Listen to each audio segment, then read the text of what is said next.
We're hearing of a lot of undecided voters. I just talked to two women who were still undecided as they walked in the doors today. What do you think that's all about? Well, it's kind of hard to say, to be real honest.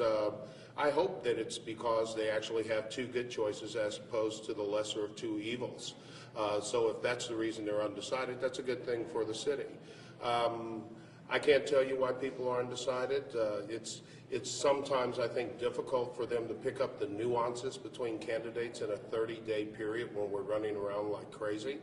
And maybe that's part of the problem. But at least they have two good choices. We live in a political climate that is often hateful, and this campaign has really been anything but. Are you proud of that, regardless of the result? I am extremely proud of that. I'm extremely proud of the team that we assembled to run this campaign for 2.5 years. I'll have no regrets one way or the other. We've worked with honor. We've stayed within our character, and I'm extremely happy about that. I can imagine there's a lot of anxiety for both of you guys. I mean, we're looking at just 38 votes separated you in the primaries, again, the undecided voter issue, and also possibly only 20% turnout. So how much of a nail-biter do you think this is going to be? Well, in terms of watching the vote, it'll be a nail-biter, but I'm really not that anxious. I mean, when I really think about it, we've done everything that we could have and should have done. If I thought that we had done something that we shouldn't have or failed to do something we should have, I'd be anxious. But we've done everything that we needed to do to prepare for this day.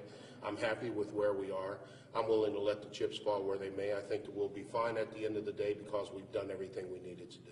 Voter turnout is going to be important in deciding this election. What are you guys doing to ensure you get a good turnout of your supporters? Everything we can. We're calling, we're talking, we're canvassing, we're knocking on doors. We'll give rides, whatever we need to do in order to get people out to vote. People in the city need to express their opinion about how this city's going to be run in the future, and we'll do everything we can to assist them in making the physical effort to get there. What they do when they get to the polls, we'll leave up to them. Are you disappointed to hear the voter turnout may be around 20%? Well, no, because I think that's better than what it was in the primary, so we're moving on up, as they say. You know, it is what it is. One of the problems that we have with voter turnout is that we've had a government that hasn't filled many people's needs for a long time. I'm not sure that they think that their vote is going to be of any value. We have to change that perception by actually connecting with citizens instead of just being some separate entity that doesn't really function for them. That's the key, I think, to voter turnout. Let's give them a reason to vote, and then we can talk about the turnout. And we're live on Channel 9 right now. Can you tell us again just how you feel about how you ran the election and it was positive throughout? Well, our campaign was one that was structured well. We did all the right things. We decided that we were going to run with character and honor and dignity, and we did that. I'm very happy with what we've done. I'm extremely proud of our team that we put together. Couldn't do it without them. And I have no regrets one way or the other because at the end of the day, I know that the result will mirror the effort that we put into things.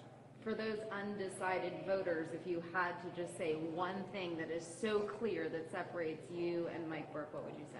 Well, if you want the results of the last 30 years, that's one thing. If you want to see something different in this city as we go forward, then I'm your guy, because we're going to bring new type of leadership, some cutting edge ideas, and some real citizen involvement to city government over the next 4 years and when we're in office, and I think that's an important change in the way that government has worked so far.